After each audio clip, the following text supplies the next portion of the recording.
Buenos días a todas, todos, todes. En este segundo encuentro de Latidos, aunque es esta mesa de trabajo expandida que desarrollamos desde el Observatorio Latinoamericano de las Infancias, invitamos al doctor Tiago Ribeiro, que es profesor en el Instituto Federal de Sordos en Río de Janeiro, una institución que ahora nos va a contar, ¿no? Que tiene también una particularidad respecto de su programa de formación, de sus acciones pedagógicas. Y bueno, quisimos, Tiago, invitarte para resonar a partir de tu voz, a partir de una conversación también libre en la cual podamos recuperar la esencia de las infancias, de las adolescencias, ¿no? Su esencia también en la vida, en la vida también intelectual, ¿no? Y epistémica y de la región, educativa de la región, ¿no? Que es América Latina. En cada uno de estos episodios que nosotros queremos simbolizar, ¿no? La energía y la vitalidad del corazón para poder pensar y sentir a la infancia, ¿no? Desde lo íntimo, lo simple y desde también lenguajes sensibles a poder captar todo ello. La primera pregunta que queremos hacerte, Tiago, y también está libre la conversación para interrumpir, para pensar desde otros silencios también o interrogantes, es si te podrías presentar vos y contarnos cuál es tu relación con la infancia y con la niñez. Bueno, primero de todo agradecer al profesor Francisco, a la profesora Luisa por la invitación, la posibilidad también de formar parte de esa conversación, ¿no? Quiero empezar presentando mi seña, mi nombre en lengua de señas brasileña. Es la letra T saliendo así. Ese es mi nombre en la comunidad sorda brasileña porque yo trabajo hace una década con estudiantes sordos en un instituto de sordos acá en Brasil. Pero antes yo trabajaba con estudiantes oyentes en la alfabetización inicial, ¿no? Mi formación en pedagogía, ahí con las infancias, también con la formación también que me habilita para trabajar con las infancias, pero lo que quiero decirte es que estar y trabajar con y entre en infancia, ¿no? Crianzas, es lo que verdaderamente me ha hecho tal vez un profesor atento a los detalles, a lo sencillo, a lo mínimo, a lo minúsculo, a lo que se cría y se poliniza en el encuentro con los niños. Yo cuando estaba en la otra escuela, participé de un proyecto de filosofía con niñas, pero niñas de 4 años, niñas de 5 años y hasta niñas de 3 años, que en general pensamos, bueno, no, puede pensar filosofía ahí, pero para mí es justamente el lugar donde la filosofía gana más cuerpo, más alma, más fuerza, más sentido, porque tal vez, y ahí encuentro la poesía de Manuel de Barros, que es un poeta que se murió hace poquito tiempo, pocos años acá en Brasil. Manuel se murió ya casi con 100 años y ya con casi 90 tuvo la idea de hacer una trilogía, 3 libros, uno sobre infancia, uno sobre su niñez, uno sobre la edad de adulta y uno sobre la vejez. Y bueno, lo que descubrió mientras hacía esos libros era que hasta ahí solamente había vivido la infancia. Siempre estuvo hasta los 90 en la infancia.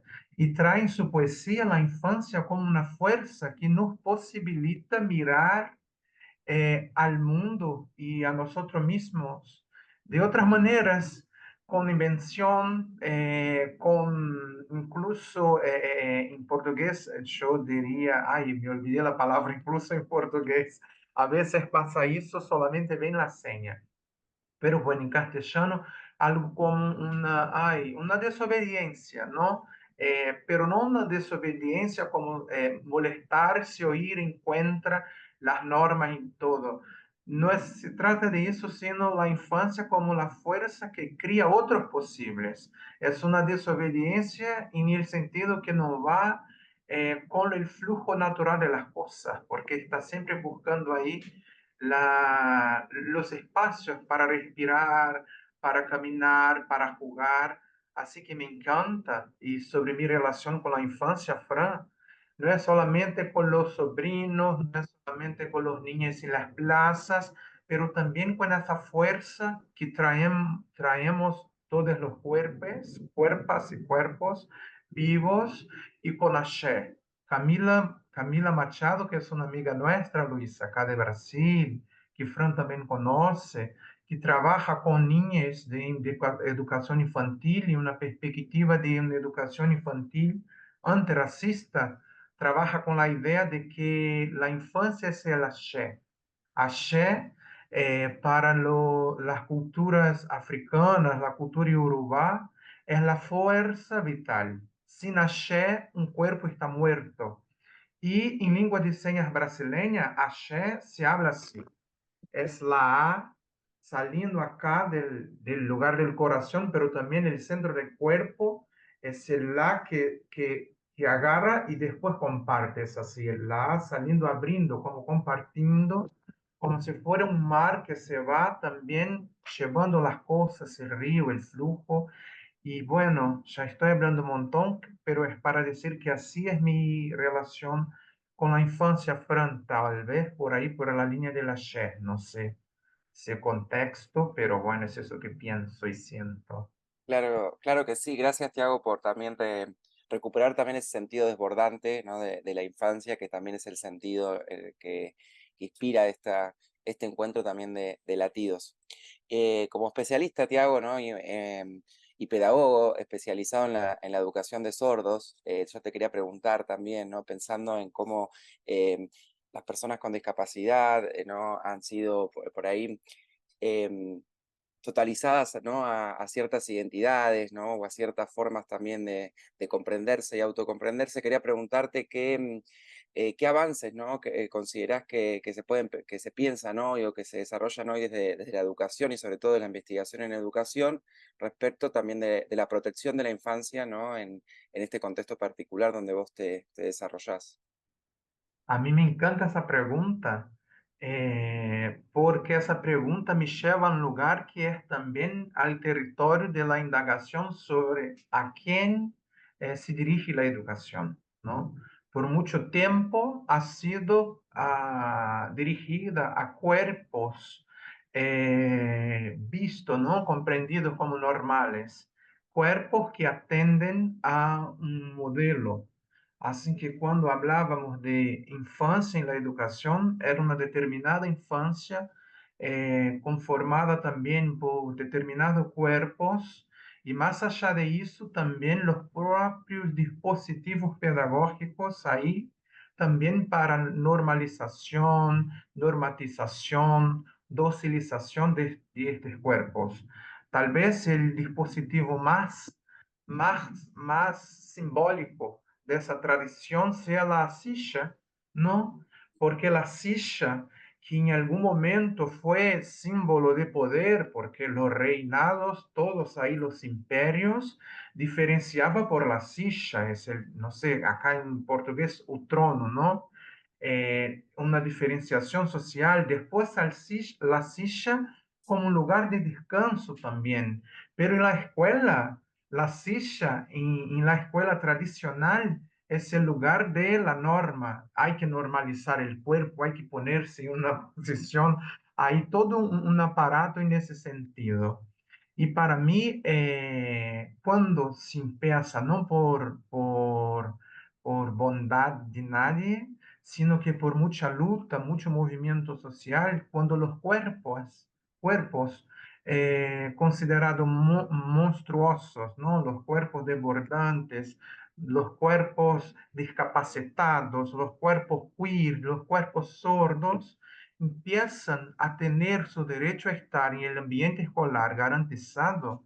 Ahí se empiezan los ruidos, las cuestiones nuevas de cómo recibimos, cómo somos hospitalarios hacia esos cuerpos.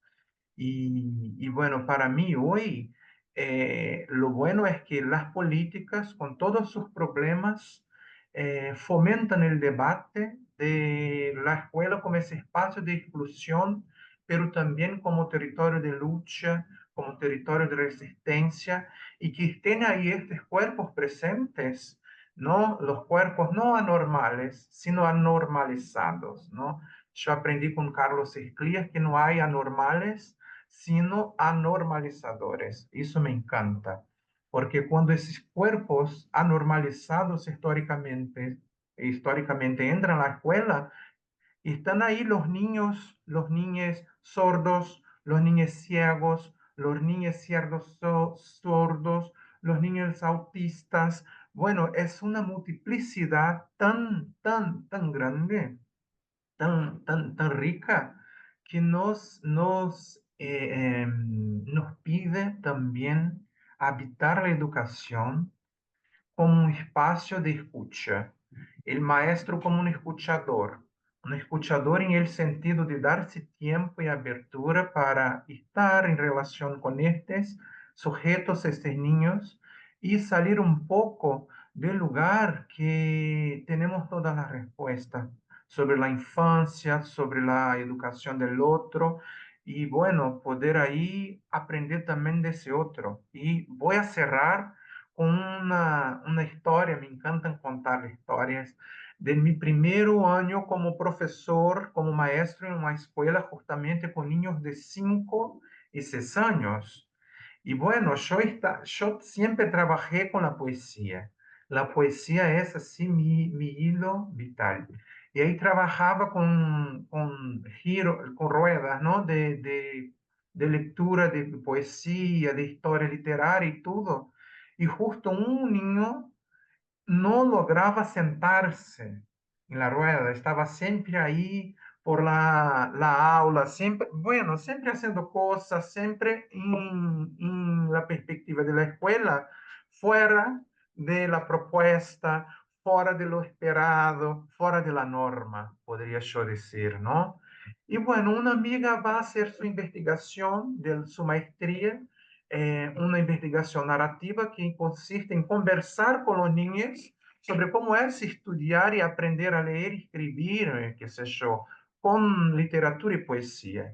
Y justamente la primera crianza, el primer niño que invita a conversar es este niño que nunca participaba de las propuestas desde mi punto de vista, y yo me quedé, wow, ¿qué va a hablar él? No, no sé, está cierta que va a empezar con él.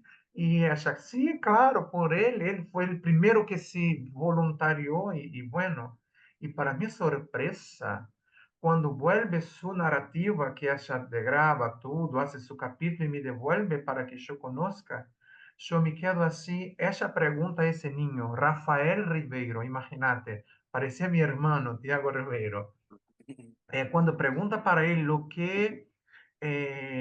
cómo vía la escuela y cómo se veía en el futuro fuera de la escuela.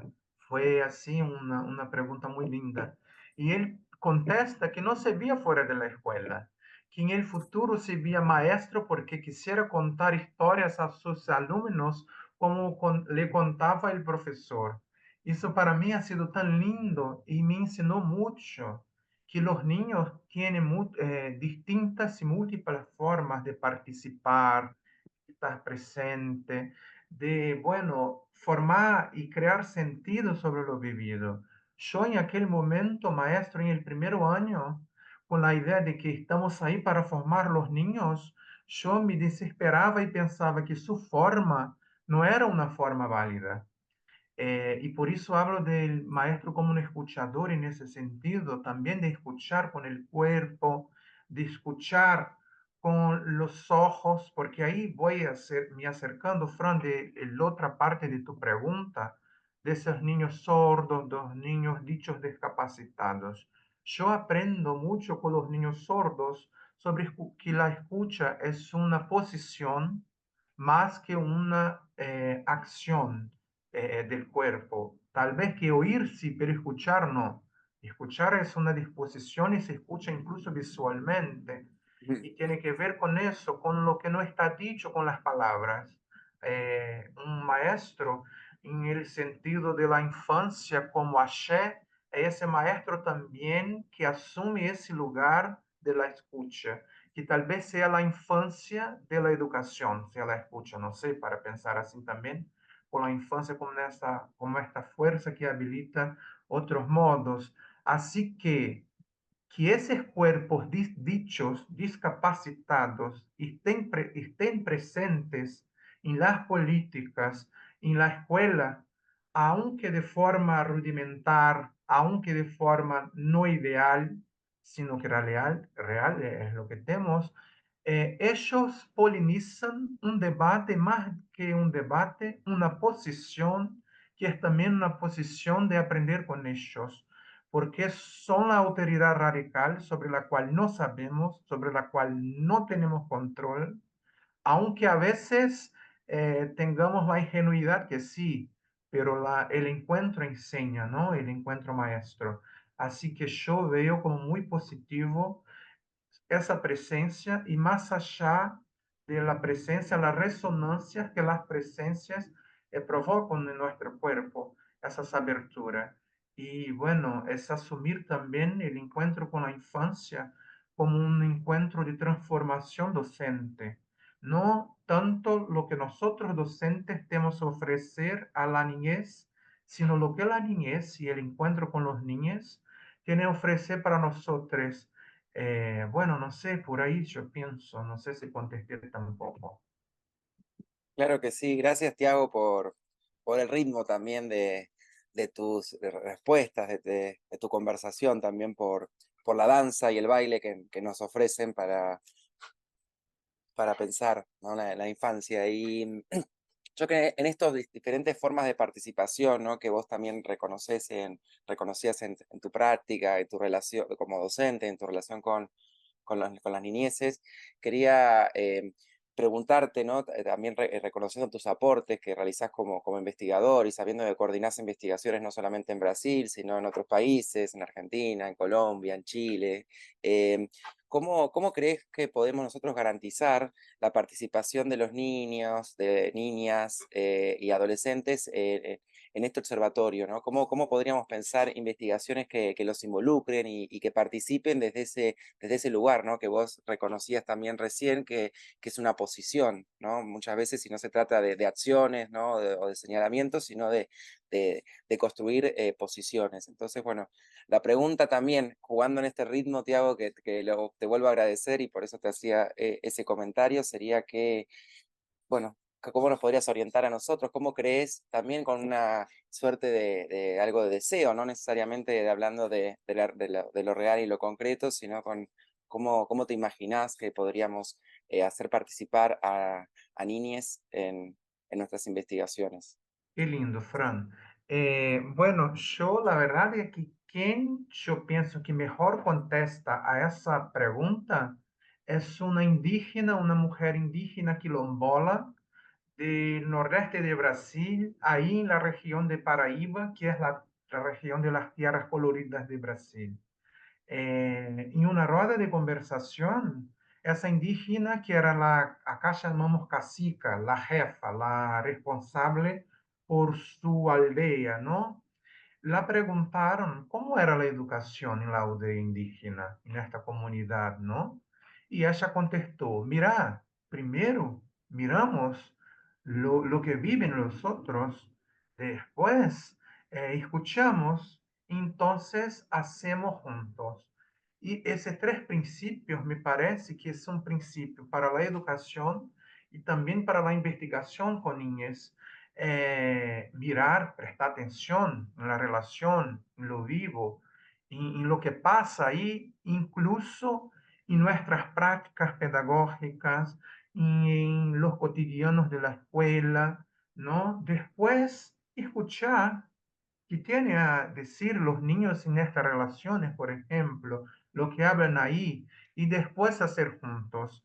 En esta rueda que yo hablaba de filosofía con niñas, por ejemplo, ha sido muy encantador, porque teníamos las experiencias con filosofía y después espacios en rueda de conversación donde hablábamos todos, adultos y adultas y niñas, y escuchar. las preguntas, los puntos de vista, las evaluaciones de los niños sobre lo vivido, era muy, muy, muy, muy interesante. Yo pienso de verdad que la conversación es un dispositivo investigativo que hemos desarrollado acá en Brasil, también presente en Argentina, en Chile, en otros espacios, hemos asumido como investigación, porque en esa aventura investigativa que es la conversación, nos damos cuenta de sentidos, de ideas, de conceptos, de puntos de vista de los niños y la propia experiencia, ¿no? de estar juntos. Eh, por ejemplo, imagínate con los niños de 4 o 5 años ahí en la escuela, donde hacíamos ruedas de filosofía con niños, llevamos una historia que hablaba sobre preguntas y les presentamos ahí en el centro de la rueda un punto de interrogación. ¿Qué era aquello? ¿Qué era aquel símbolo? Y bueno, muchos niños no conocían, otros hablaban que era una cosa que se utiliza para escribir, y bueno, fue lindo, contamos la historia y la historia hablaba de preguntas fáciles y preguntas difíciles. Y después la propuesta era dividir, ¿no? Hacer dos grupos de las preguntas fáciles y las preguntas difíciles que los niños se hacían. Entonces, después de esa rueda de discusión, después de leer la historia, hubo el momento de que ellos pensasen las preguntas y nosotros adultos ayudábamos con la escritura porque tenían entre 4 y 5 años. Y así el dibujo. Después, el momento de separar las preguntas entre fáciles y difíciles. Y ha sido interesante porque algunas preguntas muy fácilmente ponían en las preguntas fáciles. Por ejemplo, ¿cuál es tu nombre? ¿Cuál es tu edad? Y otras en preguntas difíciles, como de qué era hecho, por ejemplo, uno preguntó de qué era hecho las nubes. Esa era una pregunta difícil, no sabían contestar. Y hubo una pregunta que preguntaba cómo estaba una estudiante. Y esa, la gente se quedó así como, porque había una niña de la clase, del grupo, sufrido un accidente y estaba en el hospital. Y bueno, una niña hace la pregunta, ¿cómo ella está? Y bueno, si queda una tensión, ¿es fácil o es difícil esa pregunta, no? Y entonces no, el impasse, porque un grupo quisiera poner en pregunta fácil y otro grupo en pregunta difícil. Y hasta que una niña de 4 años, nunca me olvido de ella, Pérola habla así. Y está todo equivocado. Hicimos la separación, separamos las preguntas fáciles y las preguntas difíciles, pero muchas preguntas son fáciles y difíciles. Depende, depende. Y bueno, imagínate, esa cuestión, la habla de Pérola ha sido toda el referencial principal para la discusión de la epistemología de la tesis, la cuestión de la complejidad, la cuestión de la filosofía de la diferencia, no el o, sino el y de les. Y bueno, ¿y por qué traigo esa experiencia? Para compartir un poco de cómo la conversación, en tanto investigación, gana cuerpo en la relación con los niños.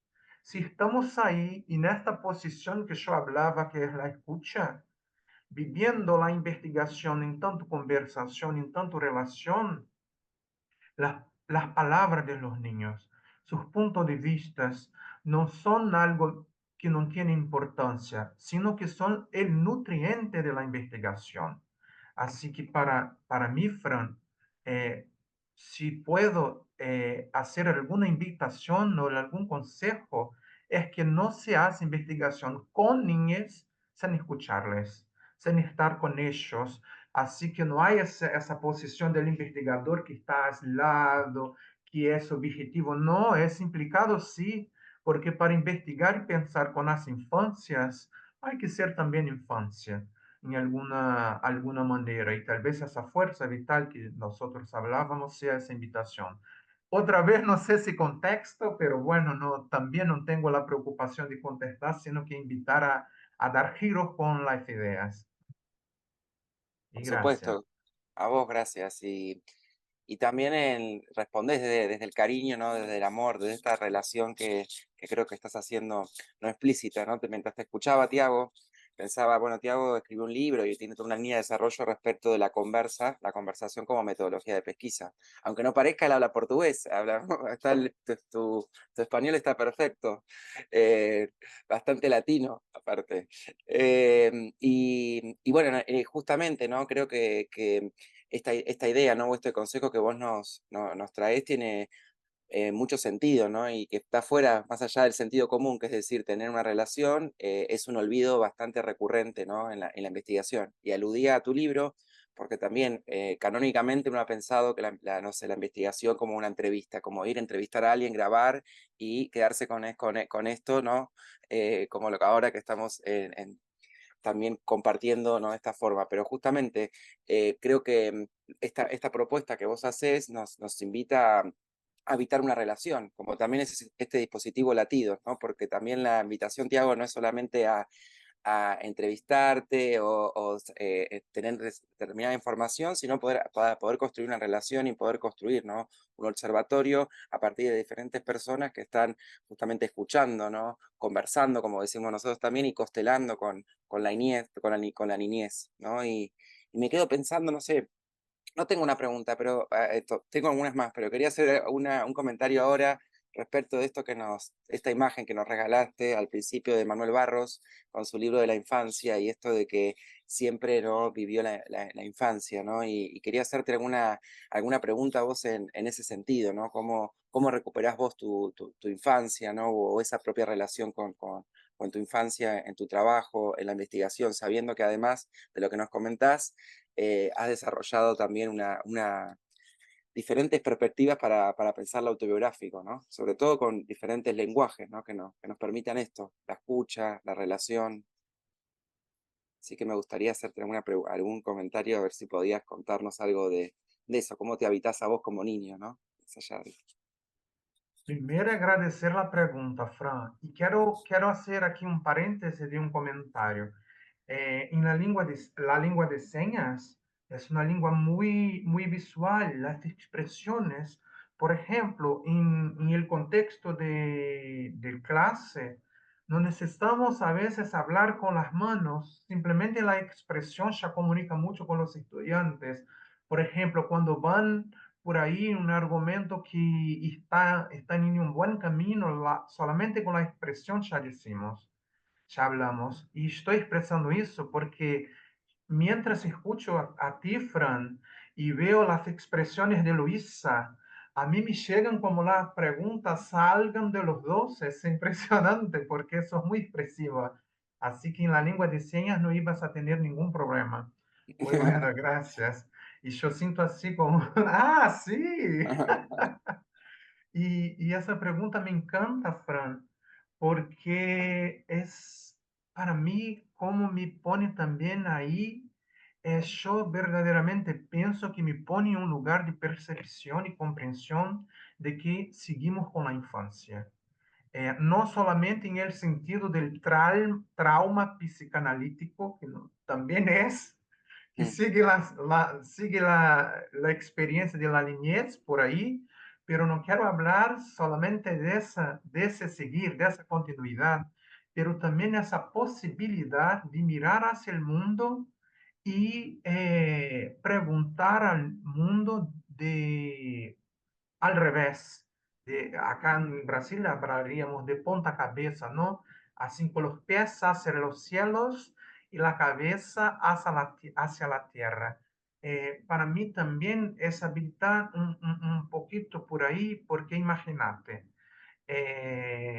yo pienso de verdad que es mantener un poco esa posibilidad de mirar a lo que pasa, mirar, por ejemplo, al empiezo del año lectivo de trabajo con los niños, hacer una rueda y preguntar qué preguntas se hacen los niños y que la escuela no contesta.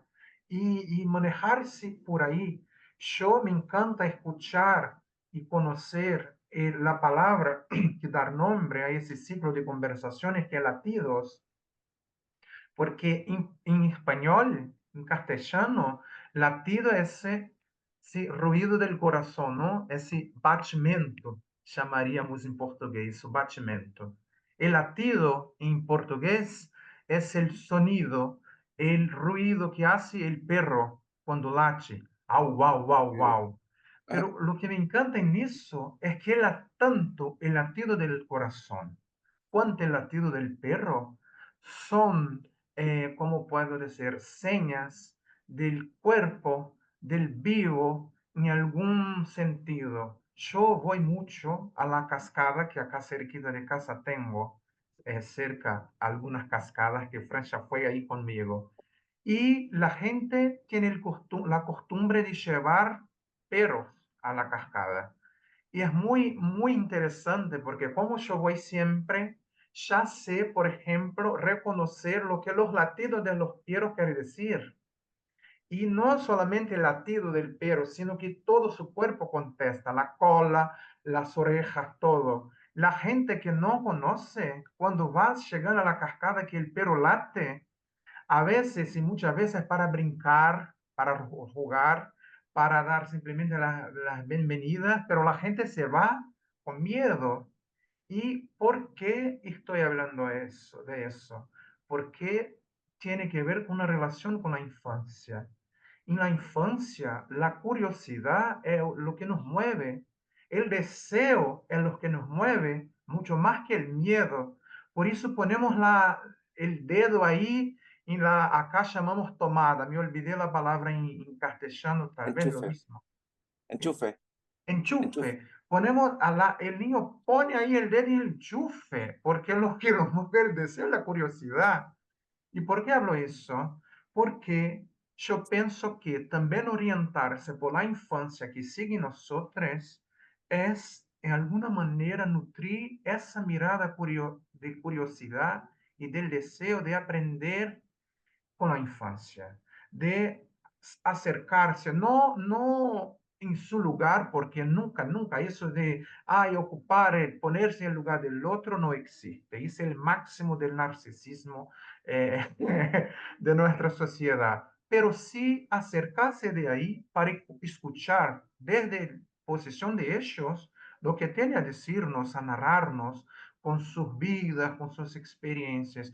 Entonces, Fran, para mí, habilita ese lugar y también abrazar el niño que tal vez que por situaciones de la vida ha jugado poco, ha vivido el ayer de su infancia poco, tal vez que por eso también hoy yo sea un maestro que quiere estar ahí en la infancia con los estudiantes, mismo con los estudiantes jóvenes y adultos, vivir a infancia ahí con ellos es habilitar la educación y la pedagogía y la relación educativa con un espacio donde el juego, donde el lúdico, donde la alegría sean posibles y autorizadas también. Recién en mayo, yo fui a Salvador, en Bahía, que para mí yo estuve en muchos lugares, incluso en el Brasil, y no soy de Bahía, pero en Salvador, quien conoce sabe que ahí hay un puntito que postura así todo el mundo. Ahí hay un poco latindo todo el mundo. ¿Y por qué hablo eso? En Salvador yo tuve el placer de conocer una escuela pública que está dentro de un terreiro de candomblé. Es una cosa así increíble y ellos trabajan con la pedagogía de la alegría. Y la defensa que hacen es que ya hemos sufrido históricamente violencias, así que en la escuela hay que vivir la alegría. No creo en una educación por el sufrimiento.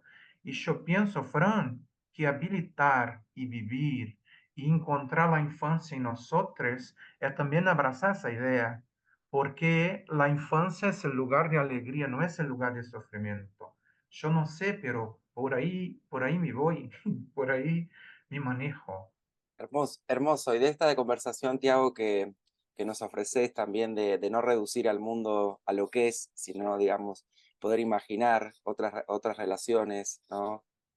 O esta experiencia que traías también de Bahía, quería preguntarte cuáles son para vos los principales desafíos, ¿no? Oportunidades que tienen hoy los niños, las niñas, los adolescentes en América Latina, ¿no? Teniendo en cuenta también la diversidad de nuestra región, pero también la unidad, ¿no? Que existe para pensarnos, para comprendernos, ¿no? Y que nos unen en estos latidos, ¿no? Que nos encuentran, ¿no? En estos diferentes territorios y en este observatorio. Desafortunadamente, yo pienso que los nuevos retos que tenemos con las infancias contemporáneas son viejos retos también.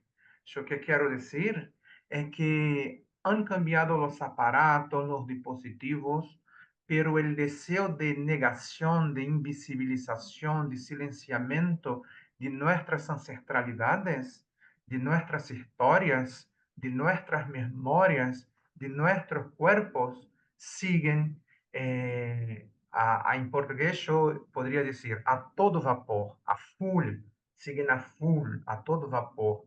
Y para mí el desafío es, por ejemplo, que nuestros niños puedan vivir una educación que les invite y posibilite comprender la estética indígena como una estética posible, bonita, afirmativa, que puedan mirarse hacia el espejo, por ejemplo, en Colombia, en Brasil, donde tenemos los dos países con más gente negra fuera del continente africano, que nuestros niños negros puedan mirar hacia el espejo y sentirse bonitos, sentirse positivados. Para mí, entonces, y para que los niños discapacitados comprendan que la discapacidad es una marca que singulariza sus cuerpos, no que les pone en un lugar de desigualdad ni de inferioridad. Así que para mí, la educación tiene que ver con la posibilidad, Fran, de habilitar miradas que vean las diferencias, la pluralidad como belleza, como potencialidad. Y bueno, yo pienso que ese es el desafío, no solamente para los niños, pero también para los niños, porque es muy triste un niño, por ejemplo, negro que en casa durante su ducha, si haga así con fuerza para ponerse más claro. Eso existe mucho. Que un niño con la nariz larga la prenda así para que se quede más fina. Eso existe mucho. Para que un niño sordo, como fue mi estudiante, mi alumno, no salga del instituto de sordo con auriculares y cambie la ropa, el uniforme de la escuela para que no sepan que él es sordo. Y un estudiante sordo ahí del instituto estaba en la parada de bus a la noche. Hubo un robo, un asalto, se dice también en castellano, un asalto. Él se corrió, la policía llegó, empezó a gritar, él no escuchó, claro, era sordo, pero estaba sin la ropa de la escuela por la vergüenza, todo eso y se llevó una bala en las espaldas y se murió. Es una historia triste, pero es una historia triste para recordar también que escenas como esas pasan todos los días, también porque nuestra educación no posibilita muchas veces que un sujeto sordo, por ejemplo, pueda no sentir vergüenza de ser sordo. Yo me emociono un poco narrando eso porque los sistemas de opresión y de invisibilización son plurales. Así que por eso también las formas de combate han que ser plurales, ¿no? Los activismos pedagógicos en la escuela a través del arte, a través de la creación artística, teatral, visual, la música. Los latidos son muchos, pero siempre en ese sentido de afirmar vidas libres y bonitas. Me encanta esa idea. Y bueno, yo pienso que es por ahí, Fran.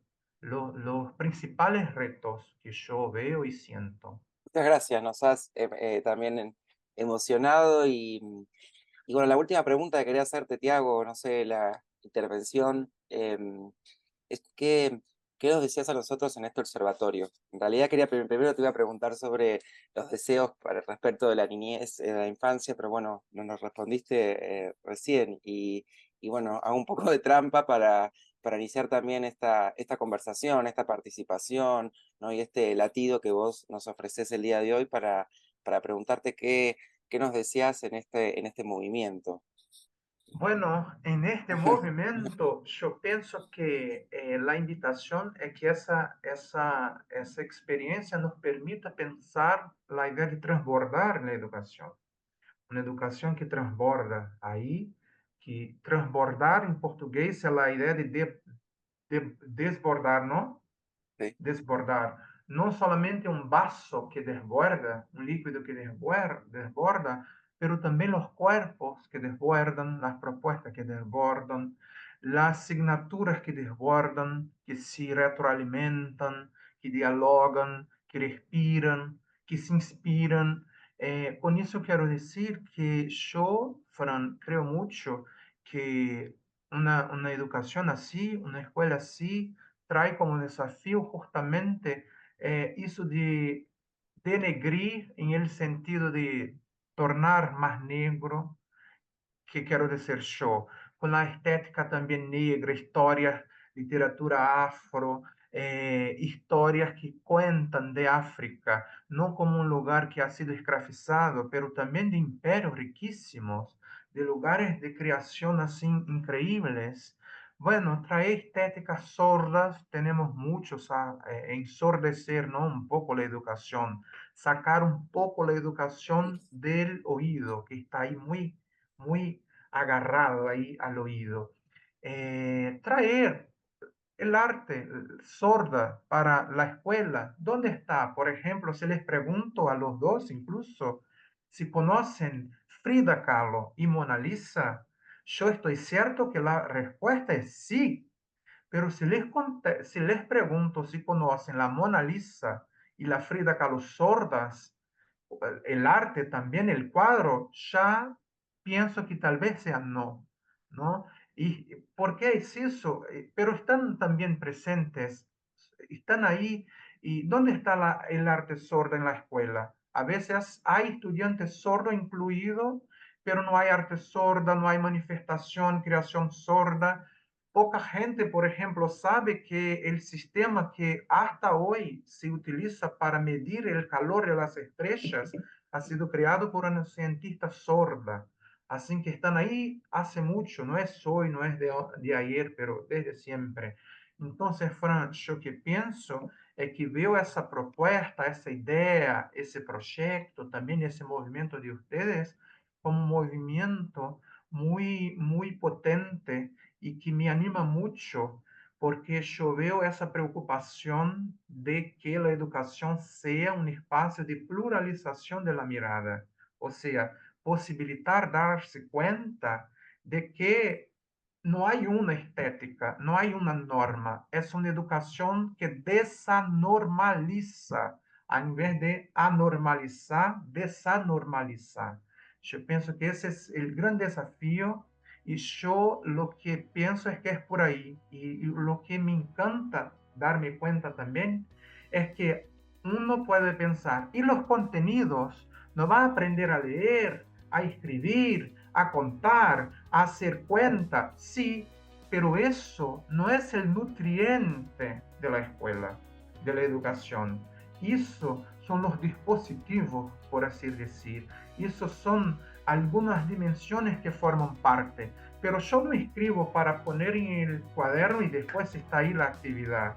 Yo escribo para escribir, por ejemplo, con los alumnos una carta a la dirección de la escuela pidiendo un apoyo porque la gran parte de los alumnos están con problemas de vista, como hice en la escuela. Yo escribo con los alumnos porque estamos estudiando sobre insectos, porque un estudiante encontró un insecto en la escuela muerto y queremos saber más. Entonces hicimos una carta a una revista sobre insectos científica y nos contestó, imagínate, al grupo y nos envió a cada niño una revista de regalo. Así, entonces, no es que no vamos a discutir, a trabajar los contenidos, pero ellos entran en un planeamiento donde la experiencia, el deseo y la vivencia son lo más importante, no el contrario. Y bueno, ahí tenemos mucho camino todavía, pero mucha disposición también. Y lo bueno es que como no hay recetas, podemos inventar, ¿no? Y el cuerpo pide por invención, yo pienso, no sé. Muchas gracias, Tiago, por esta invención también que nos haces. Bueno, yo me despido también de esta entrevista, de esta primera instancia, también, bueno, agradeciendo tu palabra, tu sensibilidad, tu estética, ¿no? Tu activismo también, y estas recurrencias tan hermosas que nos has hecho. ¿No? Me quedo con esta idea de poder ensordecer, ¿no? También este observatorio.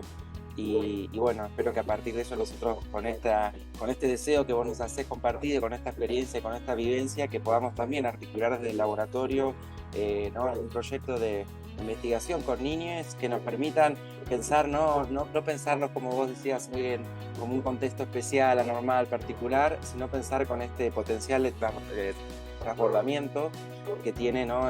Que tendría esta idea de ensordecer la educación. Así que bueno, va mi agradecimiento, también mi expectativa en que nos sigamos encontrando y bueno, y mi amor a esa sensibilidad tan hermosa que nos has compartido. Si quieren agregar algo más también, Sao, No, Tiago. yo quiero abrazarles así y agradecerles y bueno, decirles que seguimos en constelación, en diálogo, en conversación y que escuchar a los niños va a nutrir el proyecto, la caminata y que estamos ahí para caminar juntos. Gracias. Muchas gracias, Tiago.